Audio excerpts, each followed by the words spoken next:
ఊరులో నుంచి వచ్చేటువంటి ఒక్క పైసా కూడా నాకు వద్దు అని నేను భగవద్గీత మీద ఒట్టేసి చెప్తున్నాను. నేను నేషనల్ హైవే నుంచి ఒక 1 కిలోమీటర్ దూరం కూడా లేకపోవచ్చు, బహుశా 1 కిలోమీటర్ దూరంగా లేనటువంటి దానికి రోడ్డు సౌకర్యం లేదు ఇప్పటికీ. ఎంపీ ల్యాండ్స్ తో, ఎంపీ ఫండ్స్ తో, ఆర్ఎంబి దాంట్లో కానీ ఎంపీ ఫండ్స్ తో కానీ ఆ యొక్క రోడ్డు క్లియర్ చేసే బాధ్యత ముత్యాల తిరుపతి రెడ్డి అని నేను హామీ ఇస్తున్నాను. మన కోసం పనిచేసేటువంటి వ్యక్తిని, జనాల కోసం పనిచేస్తున్నటువంటి వ్యక్తిని, హిందుత్వం కోసం పనిచేస్తున్నటువంటి వ్యక్తిని మనం ఎన్నుకోవాల్సిన అవసరం. రాష్ట్ర ప్రభుత్వం అనేటువంటిది వచ్చి 2 ఏళ్ళు గడుస్తున్నా కూడా ఏం అభివృద్ధి చేసిందో చూపెట్టమని వచ్చి, దివిటిపల్లిలో ఎంతమందికి ఇల్లు ఇచ్చిందో చూపెట్టమని. చదువుకున్న వ్యక్తికి ఒక్కసారి అవకాశం ఇవ్వండి, ఒక్కసారి బీజేపీకి అవకాశం ఇవ్వండి. చదువుకున్న వ్యక్తిగా నేను మీ ముందరకు వస్తున్నాను, ఒక్కసారి అవకాశం ఇచ్చి ఒక 5 ఏళ్ళు చూడండి. నిజంగా అభివృద్ధి పనులు జరగలేవనుకోండి, మళ్ళీ నేను మీ ముందరకు వచ్చి అడిగేటువంటి అవకాశం. నాకు జనాల పైన బ్రతికేటువంటి, జనాలు ఇచ్చేటువంటి సొమ్ముతో బ్రతికేటువంటి అవసరము, అవకాశము 2.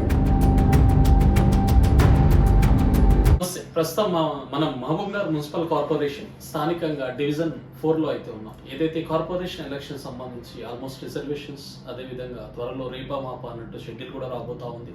దీనికి సంబంధించి స్థానికంగా 4వ వార్డు నుంచి బీజేపీ పార్టీ మద్దతు బరిలోకి వస్తున్నారు అన్నట్టు పబ్లిక్లో అయితే. సో మనకి ఏదైతే ఎంటీఆర్ ముత్యాల తిరుపతి రెడ్డి గారి పేరైతే వినబడతా ఉంది. మరి వారి మాటల్లోనే సో బరిలో ఉండబోతా ఉన్నారు. నిలబడితే డివిజన్ పట్ల వారికి ఎటువంటి అవగాహన ఉంది, రేపు గెలిచిన తర్వాత డివిజన్ కోసం ఏమేమి చేద్దాం అనుకుంటున్నారు, ఇలా పర్సనల్ అండ్ పొలిటికల్ ఇలా పలు అంశాలపై వారితో మనం మాట్లాడే ప్రయత్నం అయితే చేద్దాం. నమస్తే అన్న. నమస్తే తమ్ముడు, ఎట్లా ఉన్నారన్న? బాగున్నారా? చాలా అద్భుతంగా ఉన్నా తమ్ముడు. సో ఇంత పెద్ద బిజీ టైంలో కూడా టైం ఇచ్చినందుకు it's very thankful to you. So ప్రస్తుతం మనం కార్పొరేషన్స్ ఆల్మోస్ట్ దీని హడావిడి జరుగుతూ ఉన్నది. ఈ హడావిడిలో ప్రతి లీడర్తో టాక్ విత్ లీడర్ అని చెప్పేసి లీడర్ గురించి ప్రజలకు కొన్ని తెలియని హైడ్ ఉన్న థింగ్స్ కూడా తెలవాలని చెప్పేసి మన ప్రయత్నం అనేది. సో మొదటగా మీ యొక్క పర్సనల్ లైఫ్ తీసుకుంటే ఎక్కడి నుంచి వచ్చారన్నా, మీ యొక్క ఎడ్యుకేషన్ క్వాలిఫికేషన్ కావచ్చు, ఎట్లా అసలు మీరు పొలిటికల్గా వద్దామని చెప్పేసి ఎక్కడ గ్రౌండ్ లెవెల్ అనేది ఎక్కడ స్టార్ట్ అయ్యింది? ఒకటి, అందరికీ నమస్తే అండి.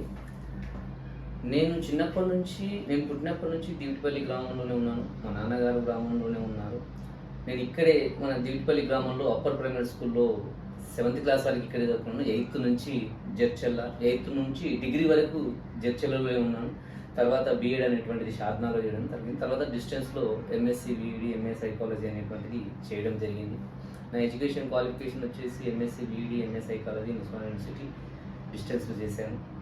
తర్వాత నేను గ్రూప్ 1 ప్రిపేర్ అయ్యే టైంలో బీఎడ్ చేసిన తర్వాత నాకు 2008వ సంవత్సరంలో నేను డిఎస్సి రాయడం జరిగింది. ఓపెన్ కేటగిరీలో నాకు రాకపోవడం జరిగింది. తర్వాత నేను గ్రూప్ 1 ప్రిపేర్ అయ్యాను. ఆ తర్వాత గ్రూప్ 2 కూడా ప్రిపేర్ అయ్యాను. గ్రూప్ 1, గ్రూప్ 2 ప్రిపేర్ అయ్యే కాలంలో మనకు తర్వాత 2012 ప్రాంతంలో మనం ఇంటికి రావడం జరిగింది.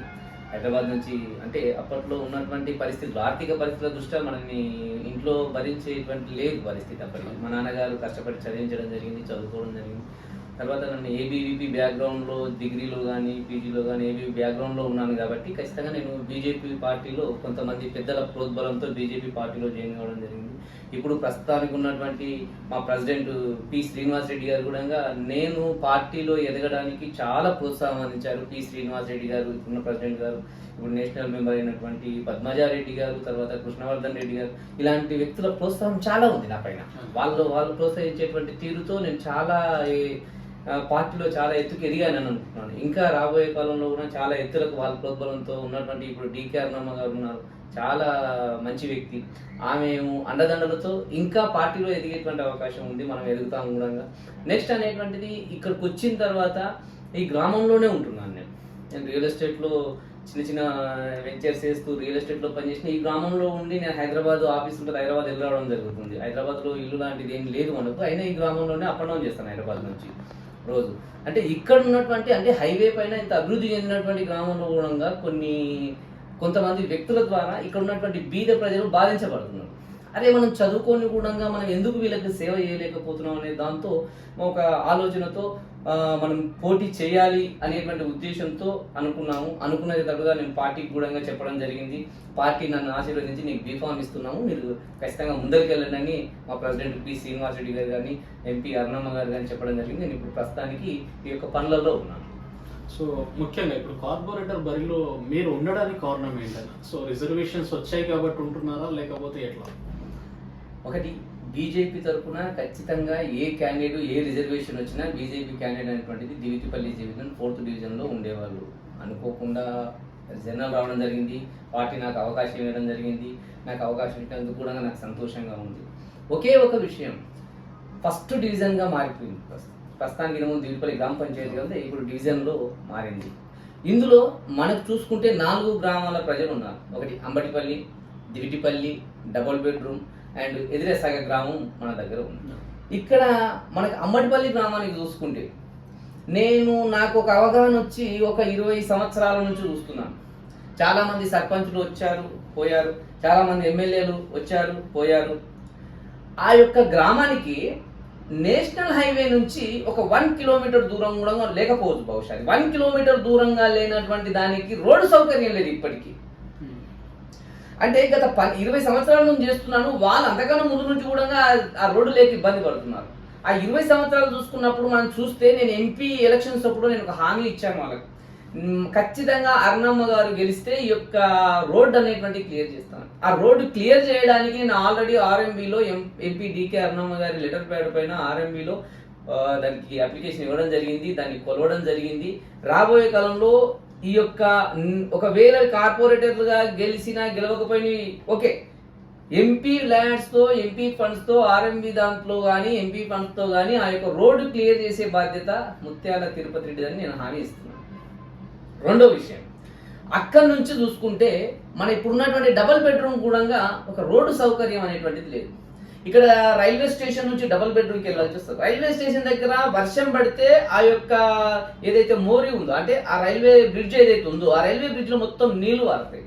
ఆ నీళ్లు వారేటువంటి విషయాన్ని దృష్టికి తీసుకెళ్లి అక్కడి నుంచి ఆ యొక్క దారిని ఎటువైపు మళ్లించాలి. అంటే హైవే నుంచి డైరెక్ట్ దారి ఉంది ఎక్కడికి, మన డబుల్ బెడ్రూమ్గా. ఆ దారి గుణంగా అక్కడ నుంచి హైవే నుంచి సీసీ రోడ్ వేసేటువంటి బాధ్యత తీసుకునే అవకాశం నాకు ఉంది. ఎంపీ ల్యాడ్స్ ద్వారా కానీ లేక కార్పొరేషన్లో ఉన్నటువంటి నిధుల ద్వారా కానీ దాన్ని కంప్లీట్ చేయించేటువంటి అవకాశం ఉంది. దానికి గుణంగా నేను హామీ ఇస్తున్నాను. అదేవిధంగా డబుల్ బెడ్రూమ్లో ఏదైతే సమస్య, నీటి సమస్య అనేటువంటి డబుల్ బెడ్రూమ్ చాలా ఉంది. నీటి సమస్యను కూడా మనము గెలిచిన తర్వాత 2 నుంచి 3 నెలల్లో టోటల్గా నీటి సమస్య అనేటువంటిది లేకుండా చేయడానికి అక్కడ బోర్లు వేయించడం కానీ ఇంకేమన్నా వ్యవస్థ ఉంటే అక్కడ వ్యవస్థ ఫుల్ఫిల్ చేయడం కానీ నీటి సమస్య అనేటువంటిది లేకుండా చేయడం అనేటువంటిది మన టార్గెట్. రెండవది ఏంటంటే ఈ యొక్క దివిటిపల్లి గ్రామంలో చూసుకుంటే, దివిటిపల్లి గ్రామంలో మనకి ఇక్కడ వాటర్ ప్లాంట్ నుంచి వాటర్ ట్యాంక్ వరకు రోడ్ వేసారు ఇంతకన్నా ముందు. కానీ ఎవడంత రోడ్ వేసాడు వాడు తొవ్వేసి వెళ్ళిపోయాడు. వాటర్ రోడ్ వచ్చి తొవ్వేసి వెళ్ళిపోయాడు, రోడ్ వచ్చి రోడ్ వేసి వెళ్ళిపోయాడు. అది క్లియర్గా లేదు. దాన్ని కూడా సీసీ రోడ్డు చేయించేటువంటి బాధ్యత నేను తీసుకుంటున్నాను.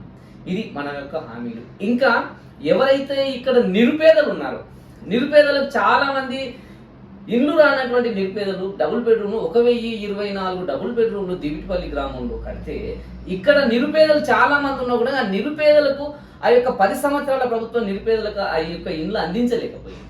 ఇప్పటికీ మాకు ఇల్లు లేకుండా గుడారాలలో బతుకుతున్నటువంటి వ్యక్తులు, పెంకుటిళ్లలో బతుకుతున్నటువంటి సగం పడిపోయిన ఇళ్లలో బతుకుతున్నటువంటి వ్యక్తులు మన దివిటిపల్లి డివిజన్లో ఉన్నారు.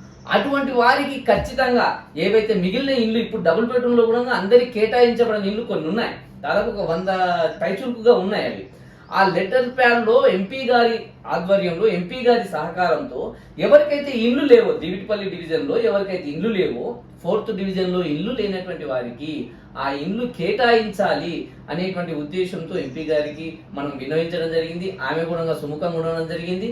ఏదన్నా ఒక రోజు ఎలక్షన్ ఉంది కాబట్టి ఆమెతో కూడా ఈ హామీ ఇప్పిస్తాను. అంటే నిజంగా 75 సంవత్సరాల స్వతంత్ర భారతదేశంలో ఇప్పటికీ వాళ్ళు ఇల్లు లేకుండా గడుపుతున్నాడంటే మనం ఆశ్చర్యపోవాల్సిన విషయం ఒకటి ఉంది, సిగ్గుపడాల్సిన విషయం కూడా ఉంది. ఎవరైతే ఇన్నేళ్ళు రాజకీయం చేశారు, ఒక 10 ఏళ్ళు టీఆర్ఎస్ రాజకీయంలో ఉన్నది, టీఆర్ఎస్ గవర్నమెంట్ ఉన్నది, ఇప్పుడు 2 ఏళ్ళు కాంగ్రెస్ గవర్నమెంట్ మనం చూసాం. ఎవరు దాని గురించి పట్టించుకోకపోగా దాని గురించి ఎవరు మాట్లాడడం లేదు. టీఆర్ఎస్ గవర్నమెంట్ ఉన్నప్పుడు టీఆర్ఎస్ కార్యకర్తలకు వాళ్ళకు వీళ్ళకు జమ్మనికి జక్కనికి ఇండ్లు వాళ్ళకు ఇల్లు అందరికీ పైసలకు ఎక్కడ అమ్ముకున్నది చేసిన తెలియదు మనకు. ఇప్పుడు దానిని విమర్శించేటువంటి పరిస్థితి మనకి ఎందుకు విమర్శించడం అంటే ఇక పొద్దుగా లేసి అదే పని మీద ఉండాలి మనం. కానీ జరిగిపోయింది.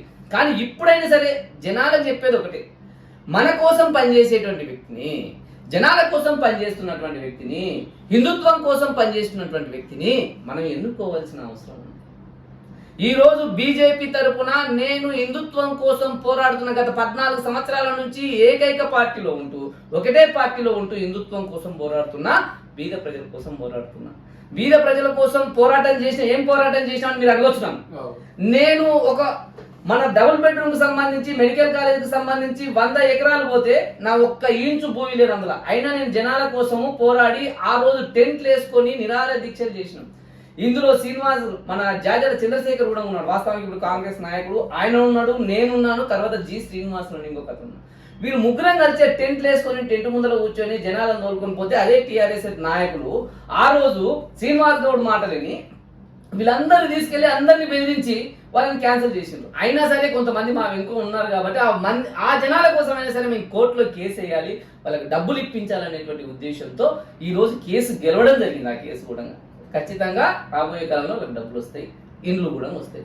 రెండో విషయం, అమర్ రాజా అనేటువంటిది పొల్యూషన్కి సంబంధించినటువంటి కాబట్టి ఐటీ పార్క్ కోసం భూములు కేటాయించబడ్డాయి. ఐటీ పార్క్ సంబంధించి ఇతరత్ర డెవలప్మెంట్కి సంబంధించి మాత్రమే ఆ భూములను వాడాలని ధర్నా చేస్తే నెల రోజులు ధర్నా చేస్తే దాన్ని కూడా ఈ యొక్క శ్రీనివాస్ గౌడ్ అనుచరులుగా ఉన్నటువంటి కొంతమంది నాయకులు దాన్ని కూడా నాశనం చేసి జనాలను బెదిరించి దాన్ని తీసుకొచ్చి డబ్బులు తీసుకున్నారా ఏం తీసుకున్నారా ఈ రోజు నెత్తి మీద కుంపటి పెట్టినట్టు పొల్యూషన్ బతుకులో దివిటిపల్లి డివిజన్ అనేటువంటిది ఉండిపోయింది. ఇప్పటికీ మనం పోరాటాలు చేస్తున్నప్పుడు జనాల మద్దతు అనేటువంటిది ఖచ్చితంగా నాకు ఉంటుంది అని అనుకుంటున్నాను. జనాలు కూడా ఆలోచిస్తారు, ఎవరు జనాల కోసం కొట్లాడుతున్నారు, ఎవరు స్వార్థాల కోసం కొట్లాడుతున్నారు, ఎవరు వాళ్ళ సొంత ప్రయోజనాల కోసం కొట్లాడుతున్నారో ఒకసారి జనాలు చూసి ఓటేయాలని విజ్ఞప్తి చేస్తున్నాను. సో మీరు ఇప్పుడు ఏవైతే కొన్ని హామీలు కావచ్చు, కొన్ని సమస్యల పరిష్కారం కోసం ముందరికి వెళ్తా అంటా ఉన్నారు. సో ఇప్పుడు ఎలక్షన్స్ వచ్చాయి కాబట్టి చెప్తా ఉన్నారు, రేపు మీరు ఏదైతే ఇప్పుడు మాట ఇస్తా ఉన్నారో, ఏదైతే మాట్లాడుతున్నారో, రేపు గెలిచిన తర్వాత కార్పొరేటర్ అయినాక కూడా ఇదే మాట మీద నేను ఉంటారా? ఖచ్చితంగా సార్, నేను దివిటిపల్లి ప్రజల కోసం చేయాలనేటువంటి తపనతోనే ఈ యొక్క రాజకీయంలోకి రావడం జరిగింది. జనాల కోసం అంటే పేద జనాలు చాలా మంది బాధించబడుతున్నారు. ఇక్కడ ఏదైతే ఇంతకు ముందుకు ఉన్నటువంటి కొంతమంది నాయకులు ఏదైతున్నదో వాళ్ళందరూ కుమ్మక్కై ప్రజలను పీడించుక తింటున్నారు. అటువంటి వారికి బుద్ధి చెప్పాలని జనాలు అనుకుంటున్నా కూడా ఒక మంచి వ్యక్తి మా ముందరికి రావట్లేదు, వస్తే మేము ఓట్లేస్తామని చాలా మంది అంటున్నారు. అటువంటి తరుణంలో నేను చదువుకున్న వ్యక్తిగా, అవగాహన ఉన్న వ్యక్తిగా, ఒక ఊరిపైన ప్రేమ ఉన్నటువంటి వ్యక్తిగా, జనాలపైన అభిమానం ఉన్నటువంటి వ్యక్తిగా నేను బరిలో ఉండడం జరిగింది. ఖచ్చితంగా నేను ఇచ్చినటువంటి హామీలతో పాటు ఇంకా ఏమైనా సమస్యలు, నా దృష్టికి రాని సమస్యలు ఇంకేమైనా పర్సనల్గా సమస్యలు ఉన్నా, వాళ్ళకి ఎంఆర్ఓ సమస్యలు ఉన్నా, పోలీస్ స్టేషన్లో సమస్యలు ఉన్నా, వాళ్ళని పర్సనల్గా కూర్చోబెట్టుకుని ఆ సమస్యలు తీర్చేటువంటి బాధ్యత నాది అని చెప్తున్నాను. ప్రతిరోజు హిందుత్వం కోసం పోరాడతా, ప్రతిరోజు భగవద్గీత చదివే వ్యక్తిగా నేను ఈ యొక్క విషయాన్ని భగవద్గీత మీద ఒట్టేసి చెప్తున్నాను. ఖచ్చితంగా నేను ఇచ్చినటువంటి హామీలు ఏ ఒక్కటి చేయకపోయినా ఆ రోజు నన్ను ఈ యొక్క జనాలు గల్లా బట్టి అడగొచ్చు అని చెప్తాను. ఈ వీడియో ఈ రోజు కాదు కదా, ఉంటది కదా, ఆ రోజు నేను చెయ్యని రోజు కూడా ఆ రోజు ఇట్లా మాట్లాడేమని నాకు చెప్పొచ్చు కదా. వాళ్ళకి పర్సనల్ సమస్యలు ఉంటే నా దగ్గరకు వచ్చి మాట్లాడితే ఖచ్చితంగా నేను క్లియర్ చేస్తాను. ఊరి సమస్యలు ఏమున్నా కూడా నా దృష్టికి తీసుకొస్తే ఆ దృష్టిలో ఉన్నటువంటి దాన్ని ప్రతి దాన్ని నా పరిధిలో ఉంటే 100% దాన్ని క్లియర్ చేయడం జరుగుతుంది. నా పరిధిలో లేనటువంటి దాన్ని కార్పొరేషన్ పరిధికి తీసుకెళ్లడం జరుగుతుంది, లేదా ఎంపీ పరిధిలో ఉన్నటువంటి ఎంపీ గారి ద్వారా మనం డికే అరుణమ్మ గారు ఎట్లాగో మన పార్టీ ఉన్నారు కాబట్టి ఖచ్చితంగా ఆమె ద్వారా క్లియర్ చేసే ప్రయత్నంలో నేను చేస్తాను. సో రాష్ట్ర ప్రభుత్వ అధికార పార్టీ పద్ధతున్న వ్యక్తులు గెలిచినప్పుడే అభివృద్ధి అనేది ఇంకా జరుగుతుంది అన్నట్టు కాన్సెప్ట్ అయితే తీసుకెళ్తా ఉన్నారు ప్రచారంలో. సో మరి మీరు ఎట్లా డిఫైన్ చేస్తారు? ఒకటి సార్, రాష్ట్ర ప్రభుత్వము ఈరోజు వాస్తవానికి మీరు అన్నది ఎంతో కొంత కరెక్ట్ ఉండొచ్చు, కానీ రాష్ట్ర ప్రభుత్వం అనేటువంటిది వచ్చి 2 ఏళ్ళు నడుస్తుంది. రాష్ట్ర ప్రభుత్వం అనేటువంటిది వచ్చి 2 ఏళ్ళు గడుస్తున్న గుండా ఏం అభివృద్ధి చేసిందో చూపెట్టమని వచ్చి దివిటిపల్లిలో ఎంతమందికి ఇండ్లు ఇచ్చిందో చూపెట్టమను, ఎంతమంది పేద వ్యక్తులకు ఇండ్లు ఇచ్చిందో చూపెట్టమను. ఇంతవరకు ఇచ్చినటువంటి హామీలలో ఇప్పుడు ఒక రైతు బంధు కానీ, తర్వాత ఈ పెన్షన్లు, భరోసా పెన్షన్లు ఏవైతే ఉన్నాయో అవే ఇవ్వలేకపోతుంది, 4,000 రూపాయలు పెంచి ఇవ్వలేకపోతుంది. నిరుద్యోగులకు సంబంధించి వృత్తిస్తామని చెప్పినారు, అది ఇంతవరకు లేదు.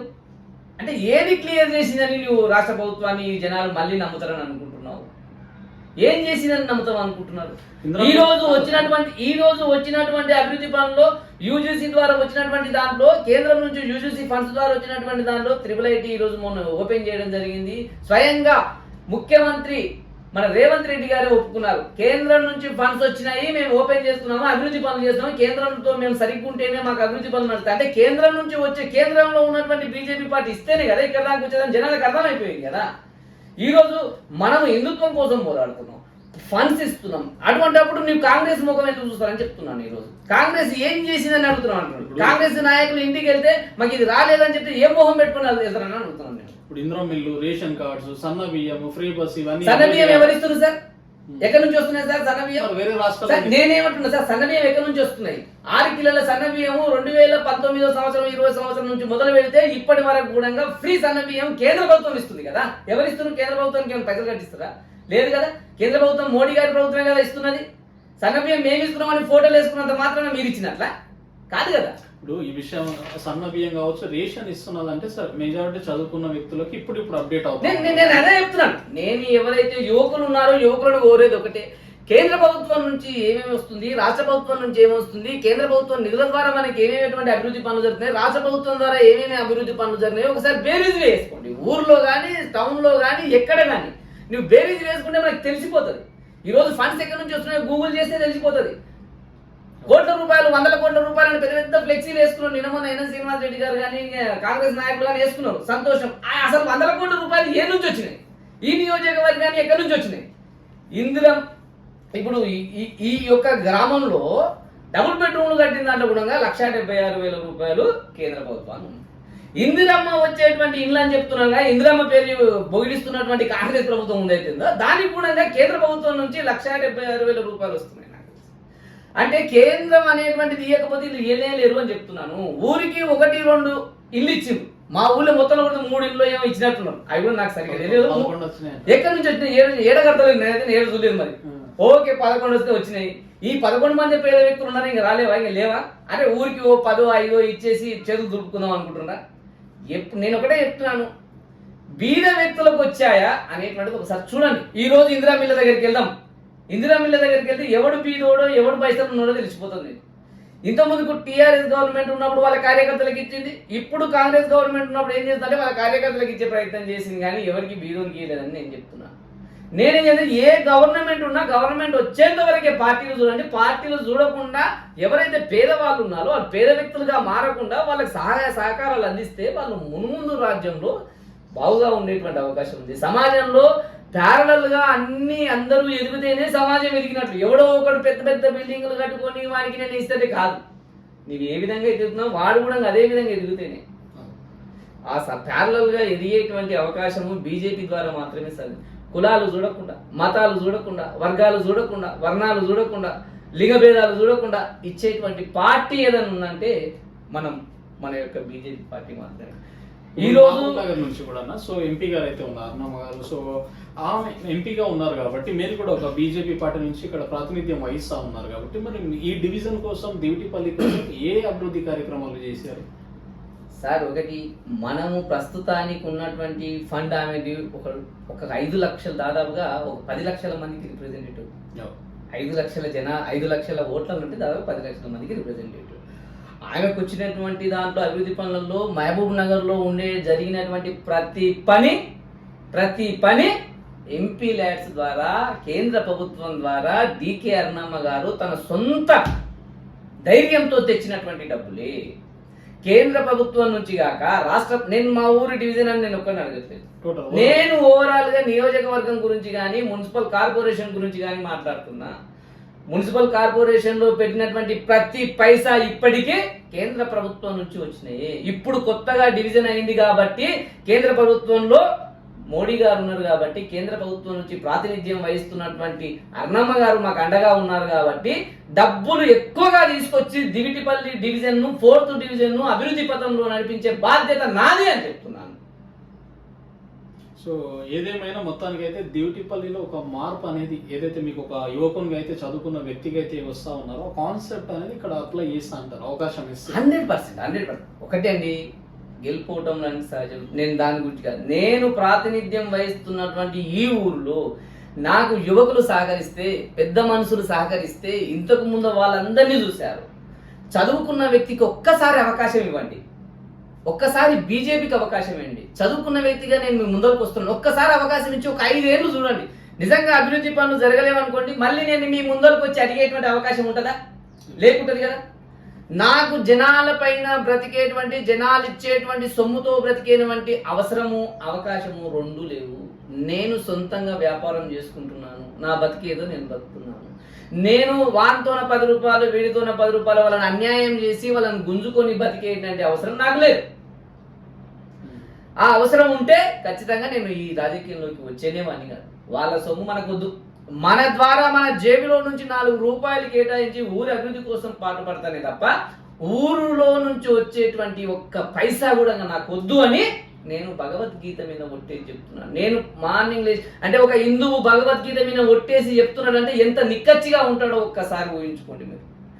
ఎప్పుడైనా సరే ఆ ప్రమాణం అనేటువంటిది భగవద్గీత ఒట్టేస్తే దేవుని పైన ఒట్టేసిన దానికన్నా ఎక్కువ ఉంటుంది. నేను ఈ రోజు చెప్తున్నాను, ఈ గ్రామంలో జరిగేటువంటి అభివృద్ధికి నేను ఒక్క పైసా అడిగినా, ఒక్క పైసా తీసుకున్న కూడా నేను ప్రతి ఒక్కరికి జవాబుదారీగా ఉండాల్సిన అవసరం ఉంటుంది. కాబట్టి అటువంటి కార్యక్రమాలు చేయను, చేసేటువంటి అవసరం నాకు లేదు.